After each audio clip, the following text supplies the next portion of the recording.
I'm going to start the recording. Yeah. All right. Perfect. All right. Okay. Good afternoon and welcome to this discussion on business continuity. This is an interactive and open chat on a topic that is pretty much in the face of all of us these days with COVID-19.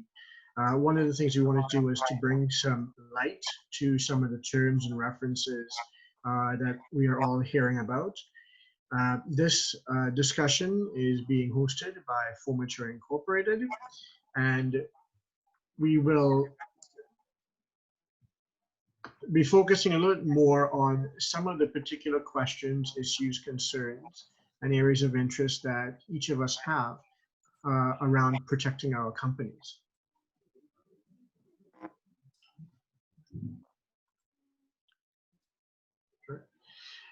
Today, the discussion, even though we're calling it a webinar, it's not going to be run as a typical webinar where we just speak and just ask questions at the end. What we're going to try to do is to probe every so often, make it more of an interactive discussion, and really, get a point of knowing what are some of the specific things that you've been hearing about, whether it's on LinkedIn posts, whether it's in the news, whether it's in your own company or with your own teams, that you're looking for some guidance on. Formatour Incorporated is a technical training and certification establishment. So Mr. Kofi, who you'll meet very shortly, has been fielding a lot of questions lately. So this series is going to be meant to create open dialogue and help people as much as possible. Our focus is going to be broken down into really two key areas. One is really looking at the business continuity trends, threats, and standards related to some of the insights that we may be seeing popping up in posts and whatnot, but also looking to create awareness around risk management, and what to do when we do encounter that inevitably. Next slide.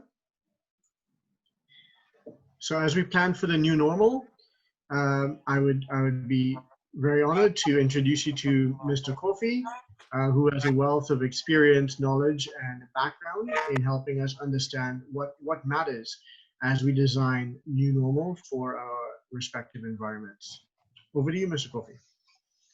Okay. Thank you so much, Mr. Colin, for making this happen and for introducing me and then hosting this webinar as well. Thank you so much. And again, thank you to everybody who is attending today. Hopefully you will get some of the information, like a key information regarding business continuity. And as Colin said, anytime if you wish to participate, share any experience or any comments, that would be more than welcome. Okay, so before we jump into the content itself, let's take a quick view of this quick statistics that we have. So here, as you can see on red on the top here, it says only 15% of companies have a business continuity plan. And this is, this data, we gathered this from Teikoku Data Bank. We are talking about Japan. They are talking about Japan. So why Japan? Japan is the country where they have the most earthquake in the world. Like almost every day they do have something. But look, only 15%. And with that same study, it's happened that it's appeared that 24% of businesses do not find it necessary to have a business continuity plan. 24% in that country. And here in North America, when Unsolved asked the question, it appeared that 47% of decision makers says extreme weather conditions remain the primary concern in crisis situations. So just the weather condition. Here we are not talking about pandemic or war, civil war, or conventional war, or maybe earthquake. We don't talk about those things.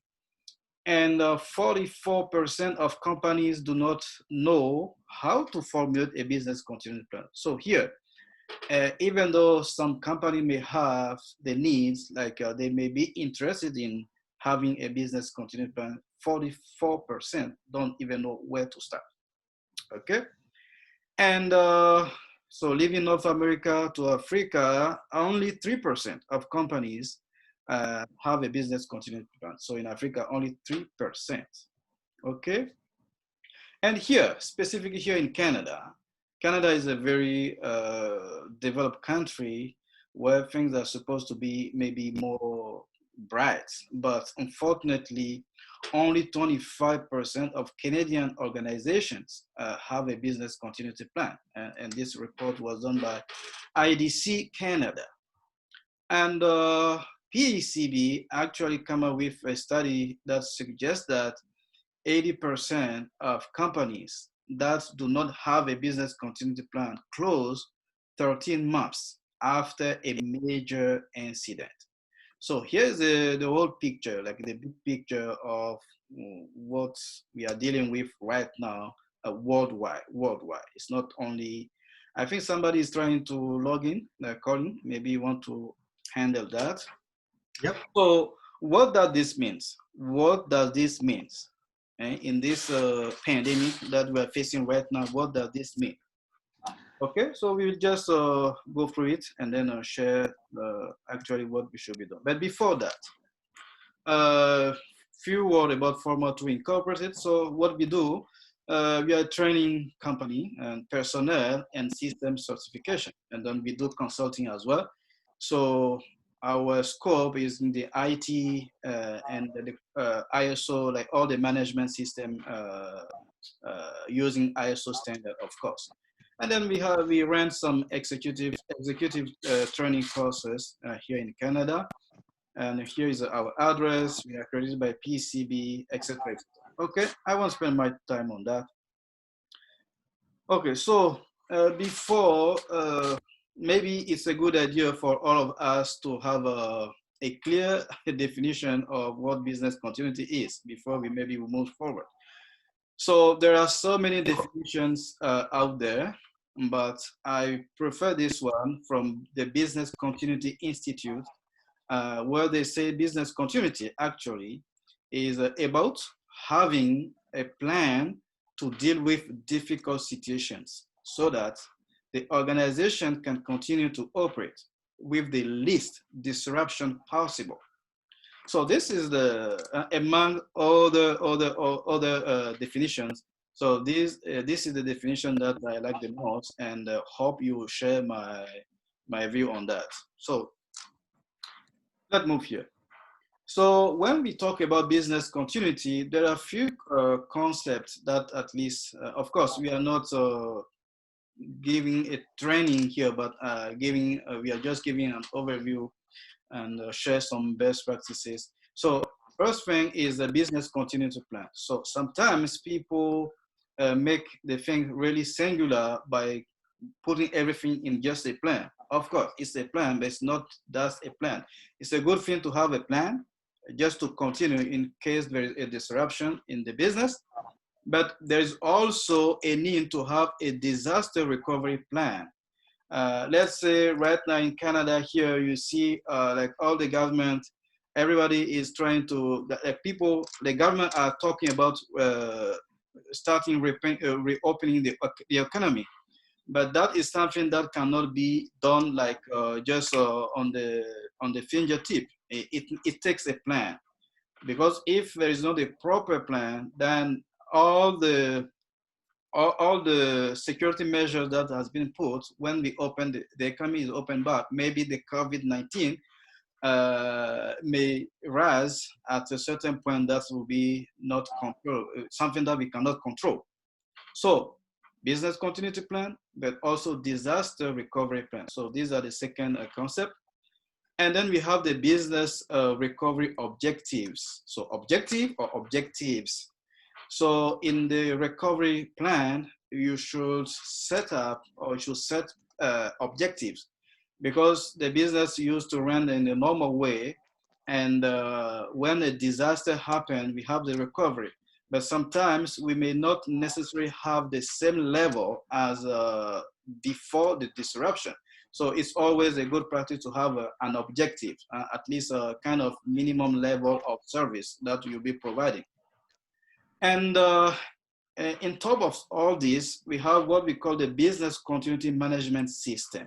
So the business continuity management system that follow the whole scope of the ISO 22301, which is a business continuity management system.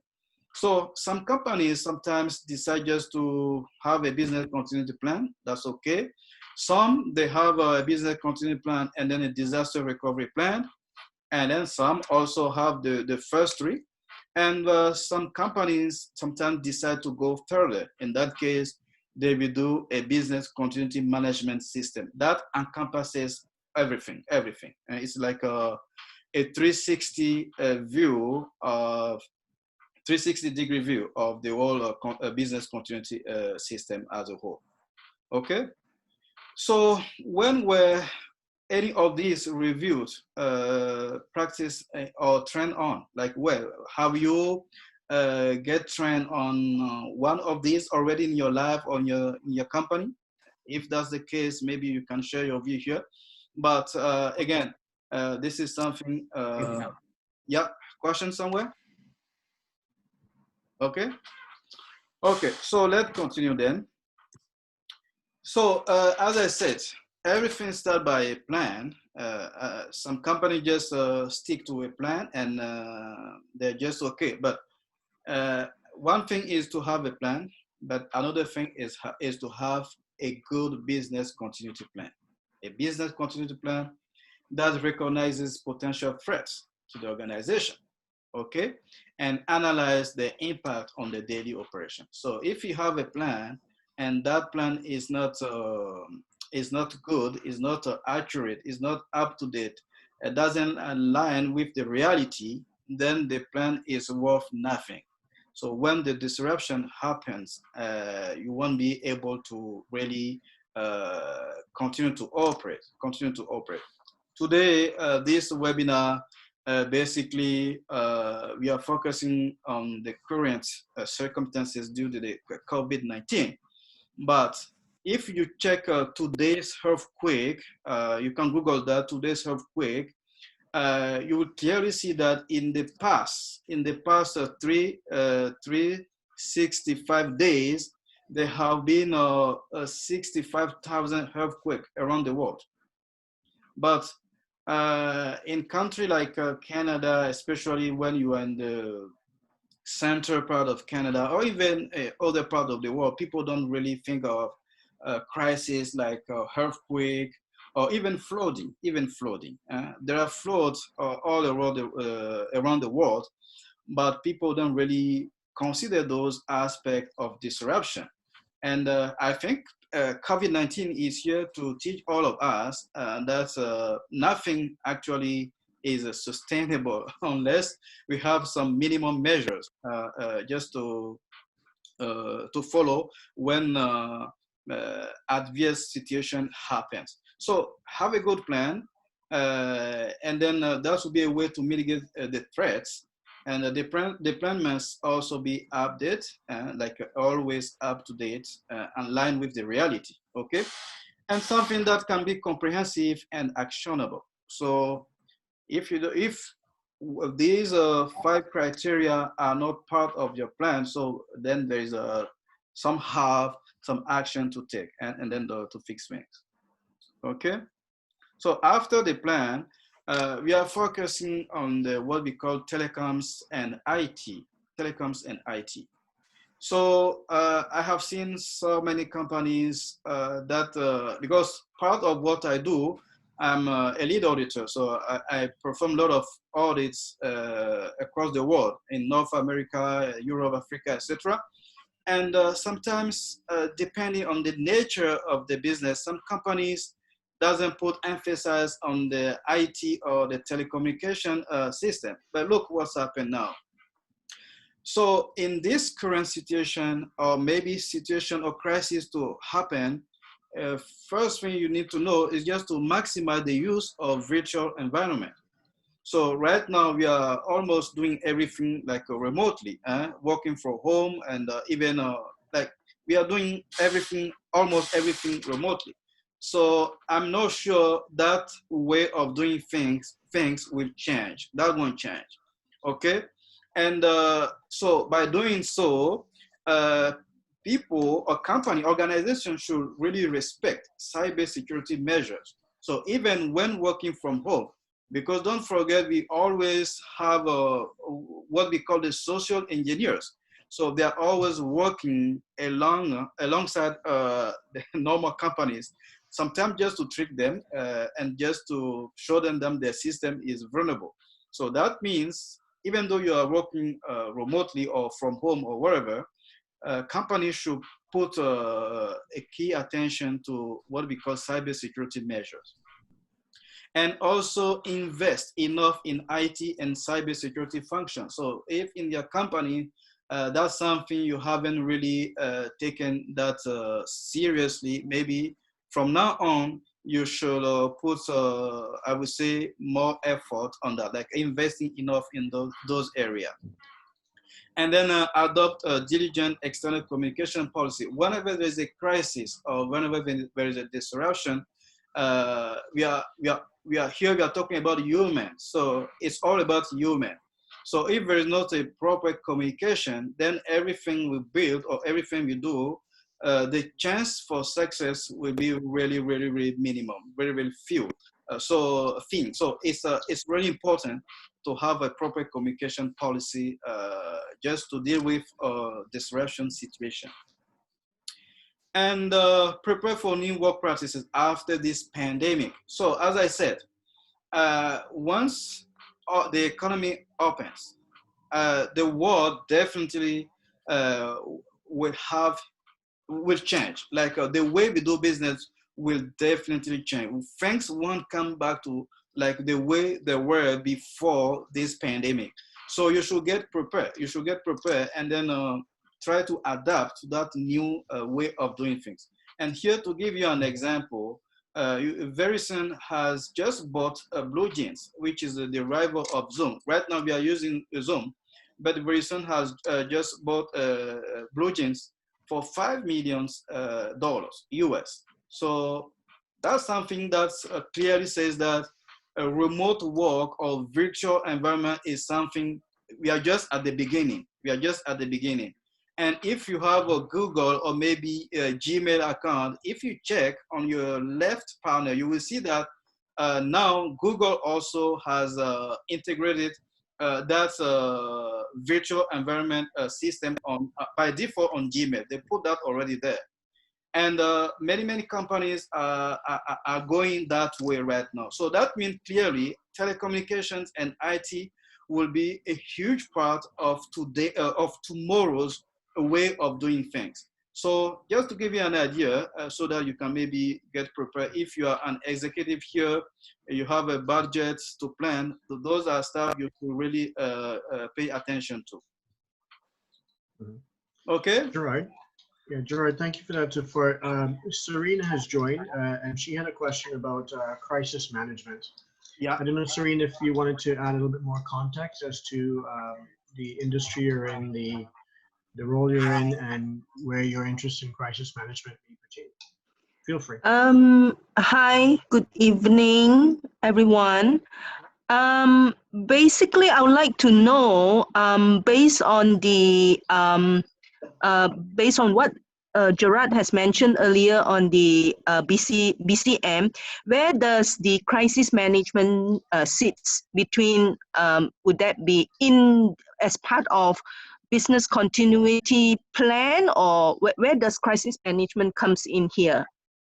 Okay, so the crisis management part, I will say that will lie on the communication side of things, and that is part of the whole business continuity management system. But if you only have a business continuity plan, sometimes I have seen some plans where they put some portion regarding the communication, like how we will be communicating. Because managing the crisis, when managing a crisis, as I said, it's all about communication because you work with people.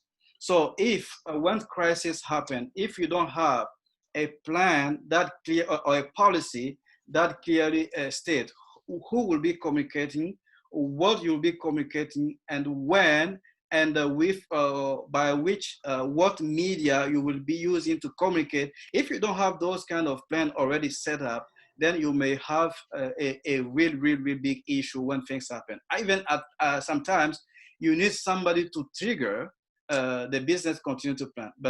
And all these are part of the crisis management. So if you don't have that already in place, then you have issue. So from what we have seen so far, that is managed throughout the communication portion of the business continuity. Is that answer your question? Yes. Then what is the difference between crisis management and disaster recovery then? Okay, so wouldn't the two would the two looks sounds familiar, sounds almost similar? yes. So the whole idea is, let's take the example of this pandemic. The pandemic itself is a crisis. Like right now, the whole world is in crisis. Okay. True. So this is a crisis. And then when the crisis happened, what was the plan just to keep operate? So the plan, the business continuity plan will be part of the crisis management. And while we are still operating, we should think of how we will do business, like how we will come back to normal. So that also take another plan, which is, so both of them are part of the crisis itself. And then we have the objective, like recovery objectives. So when we have, like I will say, those three minimum things, we can say we are fully or properly handling the crisis. So having a business continuity management system, like I say system, business continuity management system based on the, let's say, ISO 22301, then ultimately you have a good crisis management system in place. That's the whole idea, because it's all about risk management. Like business continuity is, I would say, a subset of the business of the risk management system. So if you are managing a risk, so that means you are prepared to manage a crisis if that's happened. So would you say that in conclusion, crisis management is a subset to business continuity plan then? The business continuity, no, not the, part. Yeah. The plan is part of that. The plan is part of that. But having a proper business continuity management system, you have a proper answer to a formal crisis. Yeah. Okay. Understand. Okay. Clear. So Thank you. Great question, Sri. Thank you so much. Thank you for your contribution. So now the other key point here will be the supply chain. I'm giving you an example. I know people are listening from India and some part of the world, but I'm just taking an example from Canada. You see, North America. In North America, we always have the tendency to have things really cheap. For that reason, everything has been outsourced in China. And when the crisis happened, supply chain is kind of blocked because you need people to carry, even to produce goods from China, and also carry out those goods to Canada or to US or North America. But when people are sick, they cannot work, and then borders are closed, then the economy is just down. The economy is just down, because in Canada, I remember in the beginning of this crisis, we couldn't even have a simple mask just to cover your nose, because that was outsourced. That was produced in China, and China was in difficult situation, and then border, etc., etc. So going forward, or maybe a part of your business continuity system or your crisis management system regarding pandemic, crisis, earthquake, war, flooding, etc., you should pay attention to supply chain system. So it's absolutely necessary to review the entire supply chain process. And you have to review it, and then review the list of critical suppliers.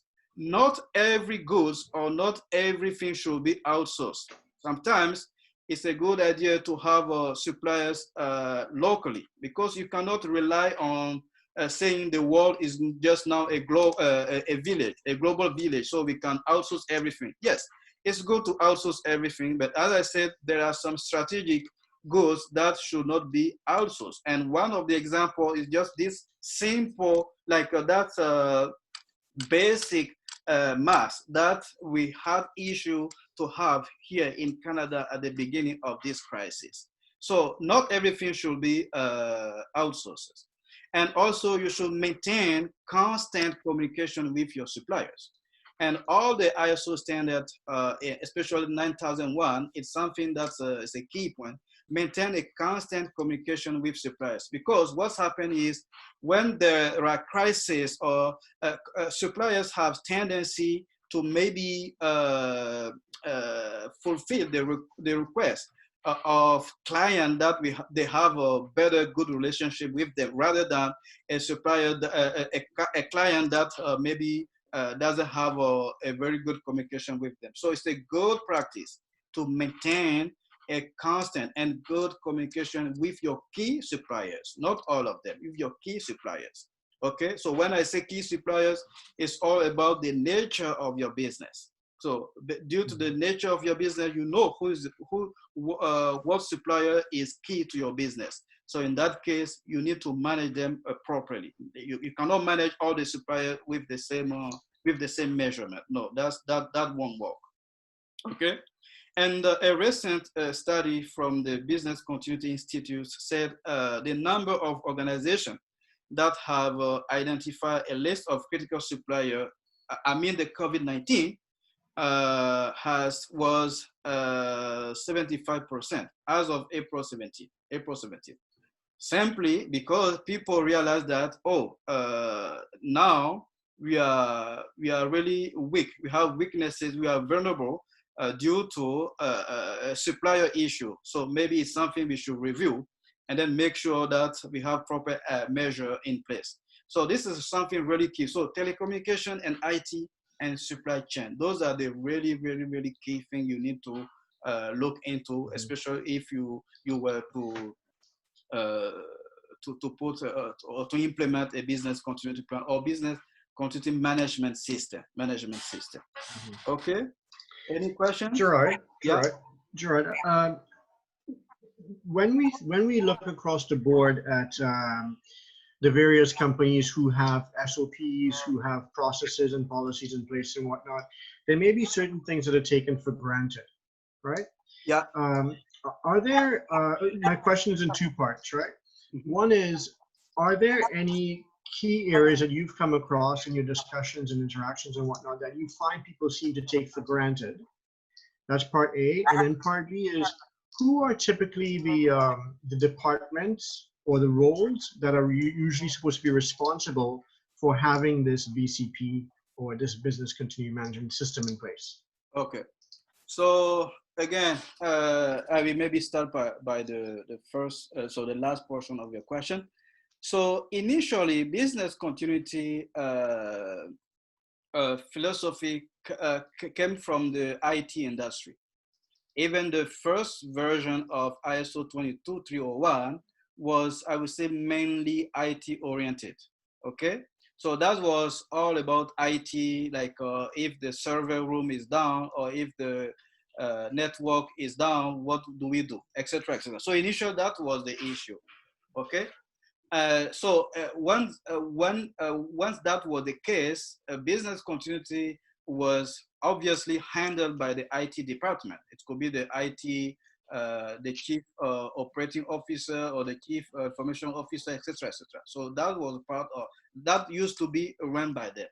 But that trend won't really change for just two reasons. That won't change because more and more we will rely on IT and telecommunication to run business, and especially when there is a flooding when there is a crisis, when there is a war, when there is a earthquake, we will have to work remotely. We will have to do things virtually. So that means the IT and telecommunication will still remain the key point of business continuity management, regardless the nature of the business, regardless the nature of the business, okay?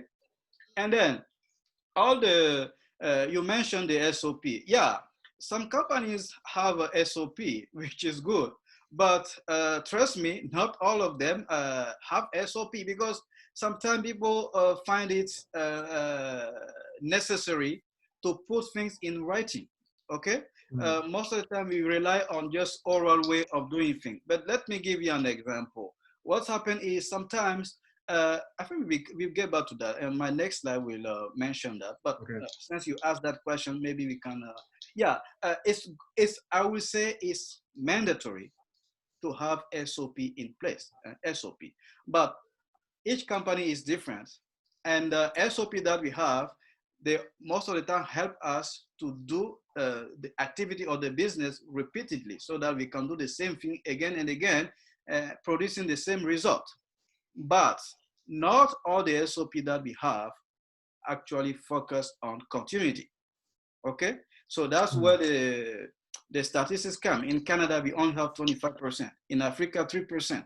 In Japan, they have 15%, etc., etc. So that means SOP are good so far, but they're not addressing necessary continuity, and they're not addressing continuity. Yeah. Okay. Gerard, if I may ask, for supply chain, right? Yeah. I noticed that you have only focused on suppliers. Would you take into consideration like the logistic management, the transportation, say, and basically the warehousing? Would you take that into consideration under the supply chain management here? Yes, yes, yes. So here, obviously, with the time that we have, we cannot really go into all the okay. Yeah, but it's the whole chain, the whole chain. So from you mentioned, I said the border are closed, border are closed. So if you rely on a company that is in China or India or maybe Africa just to produce at least the input that you need just to operate. And if that company still can produce that material, but if there is a crisis like this one where you cannot transport that from location A to location B, then you are also stuck. So it's the whole concept of the supply. So everything is in there, but I didn't give my detail here. I can give you an example. So like I have a friend of mine right now is having issue because he's expecting a very key document that should come from international mailing services, but like via FedEx or UPS or wherever. But there's no flight right now. There's no flight. Like all the borders are closed. So that guy is like stuck. He cannot get his mail because nobody is flying. Nobody is flying. There is no flight, no international flight. So yeah, again, supply chain encompasses all this, like the whole chain, actually, the whole chain. Okay, make sense?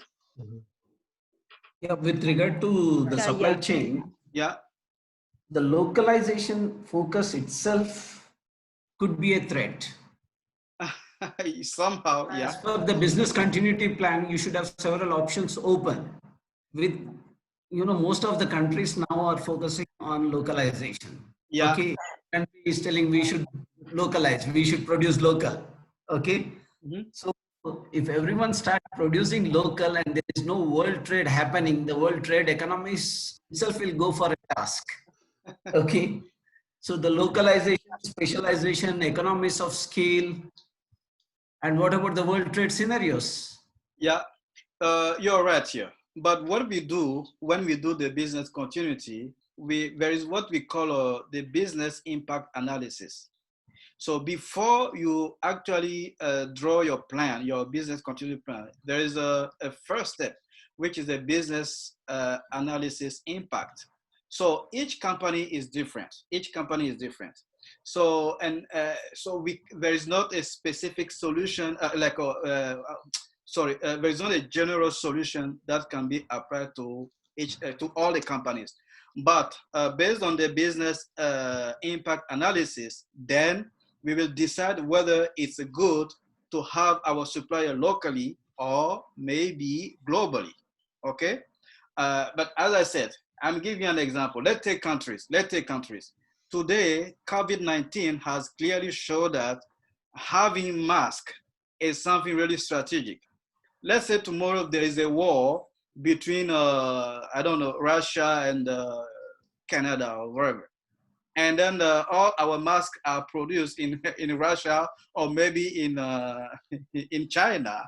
So if there is a gas attack here in Canada, since we don't produce masks locally, then we'll be in trouble.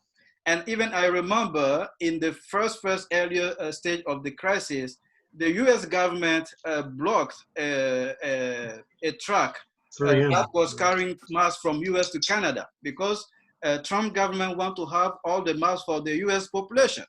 So that's triggered a reflection, a thinking. We have always to do a business impact analysis and see what is really strategic.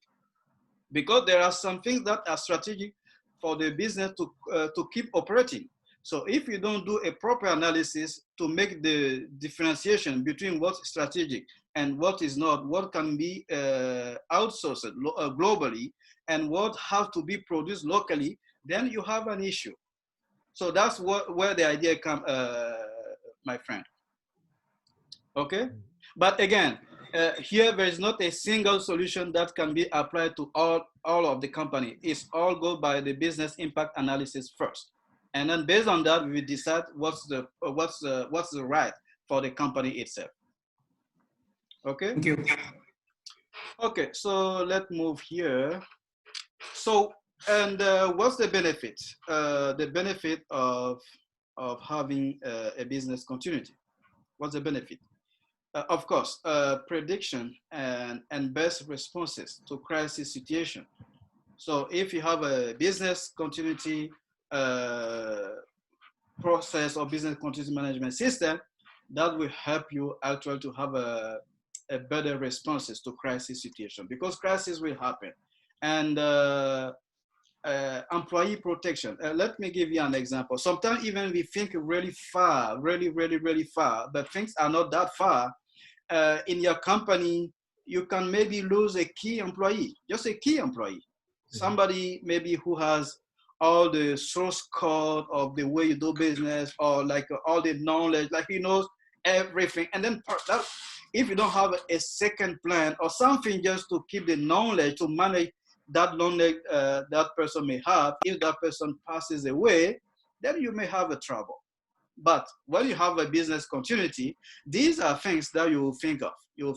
Okay, have we considered all the risks pertaining to the business? I have an example where a company lost a key employees, and then they were really stuck, really stuck. Okay, so the business continuity help you to maintain a vital business activities. So when I say vital business activities, because when there's a crisis, we cannot operate in the normal way. There will be like a kind of downgrade way of doing business, but at least we will focus on key activities. So that's the purpose of the business continuity. Okay, and better understanding of the business. So that will help you understand your business itself. And the reduction of costs. Yeah, of course, there's always cost associated to crisis and disruption. But if you have a proper plan, then that will help you to minimize that. Also, you have a better awareness and image, because if your client know that you can keep operating if there is a disruption, that also is something good for your image, your brand. And that gives a competitive advantage. I know a country, not in North America, but a country in Africa, where due to the COVID-19, the government is kind of giving funds to the companies to help them kind of boost the economy. But one of the conditions is to have a business continuity plan. If you don't have a business continuity plan, you cannot have that grant. You cannot have that grant. So customer confidence, better awareness, cost reduction, etc., etc. Those are the benefits that you get from having a business continuity management system. Okay. And here, people sometimes ask, how much does it cost to have a business continuity plan? But let's take the question in the other hand. How much it costs you to not have a business continuity plan? Here we have in this table here, hopefully you see it. Just an example for you to have an idea. So a company that can lose 2% of availability, it said the hour downtime per year will be like 174. And when we factor that by dollar amount, it's something around the 16,000. So total annual downtime per risk will be something around $2 million, even almost $3 million. So if you do the math, the total annual downtime risk, that will cost you like 90,000, 92 million US dollars, 92 million euros. So that again is just for small companies. I'm not talking about big corporation here and there. So that could be even higher. That could be even higher. So when you consider what you can lose in terms of money, so maybe sometimes it's a good idea of actually having to have a plan just to address any disruption or any crisis that's happened. But as you saw in the beginning, not all the companies consider it's really worth it to have a plan. Just people keep doing business. They don't think of very bad time or crisis or adverse situation that may happen. But things will go worse. Believe me, we want to, like after this pandemic, there will be like other crises that will come. It could be just a flood, it could be flood. In some part of the world right now, it's a rainy season, and then we will notice flooding. That's what's coming. And then, as I said, if you check today's earthquake, every day in the world, there are at least 20 earthquakes around the world. It's going to go from 1 to 10 magnitude. So you can check that. So, and earthquake doesn't necessarily tells you I'm coming. It's just happened. It just happened. And once that happened, can we really continue to operate? So again, it may cost money to have a business continuity plan, but always think of what you lose once you don't have a business continuity plan. And as I always said, if you cannot do like the full system, like which is the business continuity management system, at a minimum have a plan. At a minimum have a plan. Okay. So here, this data here, site outages typically cost businesses at least 20K for every day of downtime. That's like something really minimal, a bare minimum. But with more than a quarter of organizations reporting that 1 day of downtime will cost over 100K US, 100K. So that means if you will spend, let's say, 50K to have a business continuity management system, maybe it's worth it instead of losing 100K just for 1 day, And again, all depend on the nature of the business and then the type of industry you're in. So I really want to make that clear, but at least that gives you an idea of what's going on there. Okay, and what's your business continuity worth? What is the cost of reacting in an emergency? Every decision you make on the rush, you may always make a wrong decision, and then that will cost your company. So it's good to plan while it's still time to do so. Okay. Any question at this point? Okay, so Gerard, Yeah. sorry, I have a question for Serene and Bala, maybe Ruth, if they wanted to share, if there were any scenarios in their respective environments prior to COVID where they had a near crisis or a near disaster, and what were their experiences in dealing with that, Okay. and how is it expedited with COVID now? Yeah, of course. If so, it's something they want to share. Yeah, Yeah, of course. let's put it open. Yeah. Serene, Bala? Yeah, Sure. like, you know, in terms of BCM continuity from work from home scenarios and other things which evolved in these crisis circumstances, we went for AWS server. Earlier, we were not using AWS server. Yeah. Our functions were mostly at the office. Mhm. Okay, now we had to migrate the data to the AWS server. Yeah. Okay, which we managed successfully in the initial days itself. And now we are working from home on through the AWS server. Okay. Okay, that is one way which we tackled our business operational requirements. Okay. Right. But my question is that, okay, like now when we come across this crisis scenarios only, we get to hear more about the BCM and other things. Okay. Cost implications and other things are good to sound at a macro picture. At a micro level, when we are talking in terms of a very small organization with a negligible turnovers, how do we talk about BCM cost implications? How do we justify investment in BCM scenarios? For example, business impact analysis, which Mr. Gerard was referring to, which is an ideal scenario which we should understand before addressing criteria. Yeah. So how do we justify, there will be an investment going into it. How do we justify those investments? Okay. So again, I'm talking in terms of a very small organization. Yeah. So always take the question in the other hand. So what do we lose by not operating, let's say, 1 week? Because a business continuity, you have to understand it like an insurance premium. Insurance, you buy insurance, but you hope to never have to use it. But the day a crisis happens, let's say you lose your house or your car, then you see the value of having an insurance.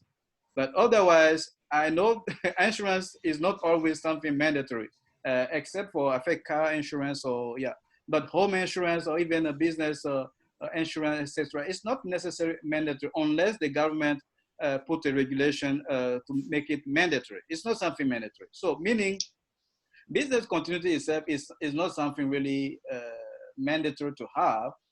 But as I said, we hope even though if you have it, we hope that you will not have to use it. But the day something happened and then you realize that you have a proper business continuity plan, that's the only day you will see the value of the business continuity plan. So before you make the investment, maybe ask yourself the question, what's happened if one day we are not able to operate at all? Because maybe we don't have the proper plan in place, we don't have the proper supplier system, we don't have the proper outsource server, etc., etc. So that will help you to justify the investment. But if you don't see things that way, then it will still remain like something really virtual, very virtual. So that's how that's what's happened right now. That's what's happened right now. And trust me, after COVID-19, some companies will definitely disappear from the market landscape. They won't be able to open because this crisis surprised everybody, I will say. Initially, it was in China. And then we were just having our eyes open, just standing cross our hands, waiting for it. And then it came. And now we are all dealing with the consequences of not having a proper business continuity plan. So yeah, this my question to that. I don't know if that's an answer to your question. It's fine. Thank you. No problem. Any other question? Um, um, okay, if I may share, Yeah. I'm a consultant and internal auditor for some of the for most of the listed company which are listed in Malaysia here. Okay. And because of COVID-19, so currently most of our business our audit scope I would recommend to my client. One of which is actually business continuity management review. Yeah. But because there are some of the even when they are listed companies, quite a fair bit of them are traditionally run, meaning that they don't buy your idea. So last week I was just talking to one of the managing director, you know, I was telling them that this is important, you have to look at it, what if your business, what the cost of it, if it's a breakdown, what are you, what how much would it cost you, things like that. But to them it's like, oh, even despite that it is COVID-19, but my business is getting much more better, you know, business runs as usual and my revenue has actually increased. So how would you explain to this type of people when they are actually replying that kind of, you know, when they are actually telling you their business is getting better during this time of year? You know, it's so difficult for me to sell the idea to them, you know, you must do business continuity management review, you know. Yeah. So I find it very difficult to talk to this kind of people. Not until when the shit hits the fan, then only they will know. That's what I'm trying to say here. Yeah, I think that's a very good point. So again, COVID-19, in this COVID-19 situation, obviously there are companies that are making huge money. Okay, but lucky them, lucky them. But there are different type of crisis or different type of disruption or different type of events that may happen in the future. Maybe right now COVID-19 doesn't affect them. That's okay. Like if I take all the grocery store here in Canada, maybe it's the only occasion that they're making the most of the money is this time. Like toilet paper, all this stuff in the beginning run out because everybody yeah, so they're making money. But that means crisis of this, like this one, is not a crisis that impacts their business or their activity. But there will be other type of crisis that will affect them. So when I always say like pandemic is just a pandemic, it's just pandemic. Pandemic may not affect everybody, but maybe flooding may affect another company, like flooding. You come in the morning and there is water all over in the company, everywhere, water, everything, server room, offices, everything. Everything is just swimming on the water. So that could be another type of crisis. It's not a pandemic, but another type of crisis like flooding. But the other thing also could be, let's say, a war. A war. There have been war in the past in the world.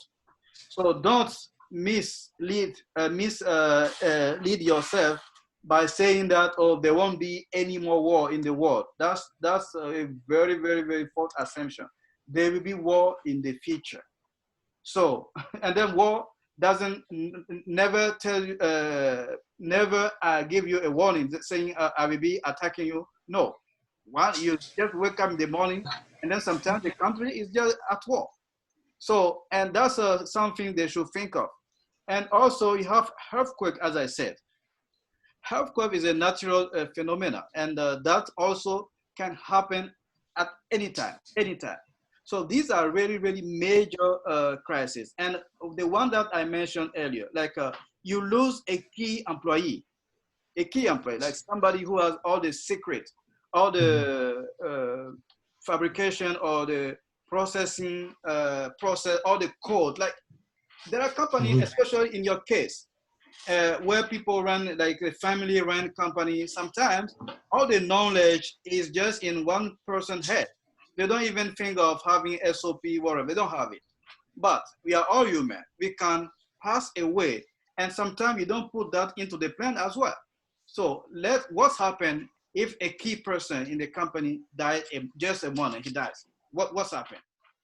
So these are situations you should think of. And again, due to the nature of the business, always do the business impact analysis first. When you do the business impact analysis, you will see where crisis can come from, where disruption can come from, and then that may help you to justify the investment to make. Does that make sense? Yeah, sure. Yeah, understand. That will be it. Okay. I have well, more or less something to share with regard to that. As a consequence for me, actually, I was initially working in an investment company, and as a consequence of COVID-19, I got fired. So what really happened was that initially this company, they don't see what, if like anything with regards to business continuity or a plan of anything, actually, they didn't have that in place, because to them, it's like, it's still a lot of money. I don't think we're going to risk that. So at least in Trinidad, the money aspect and really how much that costs is like a key thing that people take into consideration. And when the COVID-19 hit, usually we had 30 to 40 people investing a month, and just in April we had 9. So that just really plummeted the company to the point where, you know, they had to let go some people. I was also affected, but if you ask them now if they're going to take on the plan, they will tell you, well, you know, right now we have less money, so I don't think we have money for a business continuity plan. When in reality, you know, if you had taken that approach before, you wouldn't have been in this mess in the first place. Exactly. So I just want to know your opinion on that. No, you're absolutely right. Again, it's like, as I said, insurance policy. If you have a car, you have insure your car, you have insurance on your car. You drive just 1 year and then you don't make any accident. Then you lose your money basically.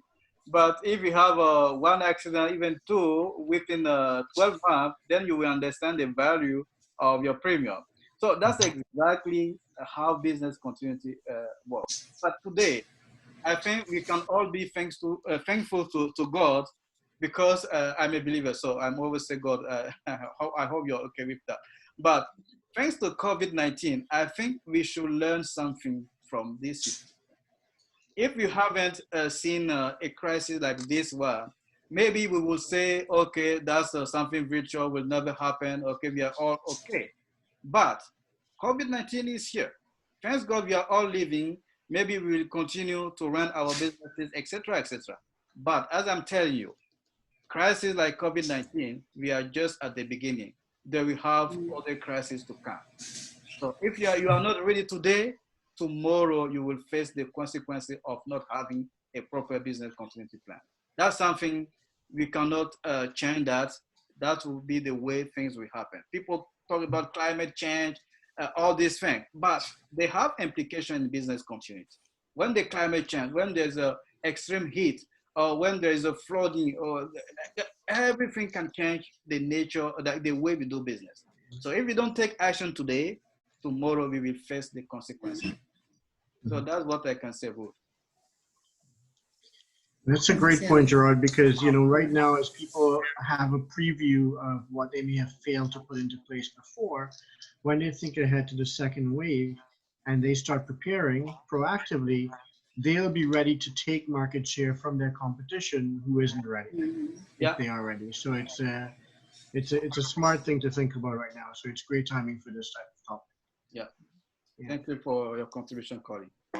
So now let's, in terms of conclusion, of course, if you have a question, we can still take it. If you want to share something, that's still open.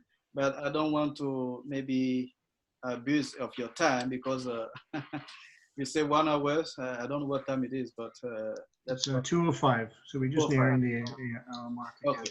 Okay. So yes, today's threats demand a continuous, dynamic, and interactive process that ensures the survival and sustainability of the main activity of an organization before, during, and after a disruption event. So as I said, things will keep coming worse and worse, but it's a good idea to have a business continuity plan. And today, to date, in around the world, like in the whole world, the adoption of business continuity management system according to ISO 22301 standard remain the best way of answering all the key aspect or all the key all the key aspects involving in the business continuity management system. So if you want to have an overview, a broad understanding of what a proper business continuity is, then ISO 22301 will be, I would say, the guideline here. Okay, and so if you want to learn more about business continuity or disaster recovery, of course, here is our contact detail. You can just reach out, and then we can help you on that. So we do consulting, training, and auditing as well. So we help many companies implement a business continuity management system. So if it's something that you're interested in, then just you can reach out. We also ran training. Like today, we have just given, like I would say, a very slight overview, but we have a proper training on business continuity. So if you want to get either yourself or your team prepared, then we have the one-day course, Introduction to ISO 22301. We have the foundation course, which is 2 days, and we have also lead auditor course and lead implementer course. So you can check all these on our website. And even today, we give a 30% discount to anybody who will attend our next class, which will be in July 27th. So July 27, 2020, we will run a business lead implementer course, 5-day course, and all online, remotely. So you don't have to travel. So right now we do everything remotely, and you get a 35% discount on the price that is there. And then the second thing, which is very important, if you are here and then you need to at least do, you want to see your level, like your current level regarding the business continuity, we ran a free gap analysis. So that's all available, especially to people who are attending this webinar today.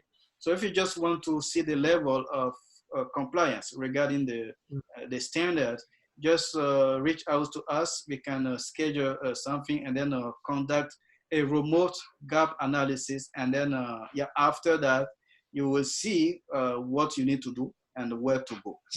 Okay, so more information on our website, you can visit it. And then you have, I think my contact should be here, I guess. Contact, where's my contact? Yeah, next slide, actually. Yeah, so here's my contact. My email is here, phone number, and the website. Thank you again for your time. Any comments, anything to add before maybe we end this meeting? Colin, anything to add? Somebody want to contribute? Add anything? It was a brief and great, nice session, and thank you for the clarifications. Thank you. My only concern is that, meanwhile I was going through and noticed the fee structure, like, we are into risk mitigation. Our company as such is into risk mitigation, but we provide physical security guards and other scenario, other things. Okay. So, but at the same time, as a company strategy of diversification, there was a discussion on BCM scenarios also. Okay. Okay. I happened to attend some of the seminars of, if you are aware, a company called Continuity and Resilience, which is operating from Middle East, Singapore regions. Okay. It addresses the Indian market also. Okay. So I had a couple of sessions of theirs back, almost a decade back.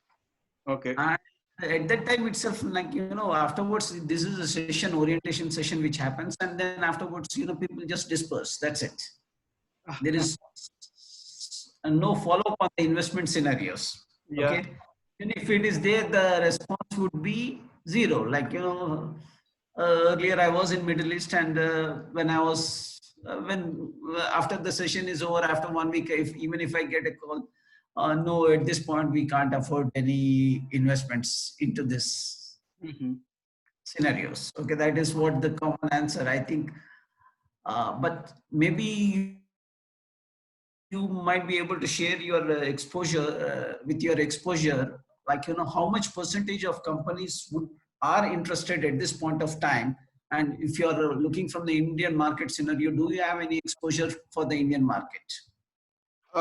Yeah, like anytime we have those kind of webinar, we always have companies from India, like a company logging from India. We always have somebody from India, which we really appreciate. And I'm happy that today, at least we have one person from India, like you. Yeah, if we have, like, we are in North America, but obviously we do business everywhere. Like everywhere we have business, we just go. Before the crisis, we do business in Africa, Europe, everywhere. Of course, we haven't done business in India yet, but if there's a niche or a possibility, why not? We just go to India and then work. I think 2 weeks ago, we ran this same webinar in French. And after that, we got, many companies interested in at least know more, or at least start just what business continuity is. Because as I said, again, it's like insurance. If you don't have an issue, you don't realize that insurance is important. But the day you have an issue, that's the only way. The only way you see that, oh, it was actually important to have something in place. So, yeah, when people come and listen, sometimes they are really excited, and then 2 days, 3 days later, or maybe that excitement goes down, and then they forget it. But as I said, crisis like the one we are facing right now is just the beginning. There will be more things worse to come. And get prepared, at least put something in place. At the minimum, it could be a business continuity plan, just a plan. And then the rest can come later if the budget is an issue. So is that answering your concern here? Yeah, and if I can get a recording of this session, I would appreciate that, which I can share with the concerned business unit head who is handling this scenarios. Maybe that person might get in touch with you to explore further possibilities. Yes, I think this webinar is recorded, and after that we will share that published on our website. But all the attendees, we have all your email details, so we will. I think probably we will share that with all of you as well. So don't worry, you will have it. You will have it. Yeah. Thank you. Okay. Well, thank you, Bala and Serena and Ruth, for your contributions. By all means, please do share any additional questions or areas of interest for future sessions. We're all in this together, as they say, and really the purpose is to help people become more aware, more educated, and better prepared, okay, for what may come. Gerard, thank you so much for such an informative session. Thank you so much. Thank you. Thank you all. Thank you, Colin. Thank you, Gerard. Thank you. Thank you. Nice to meet you all. Bye-bye. Bye-bye. Bye. Thank Bye. you.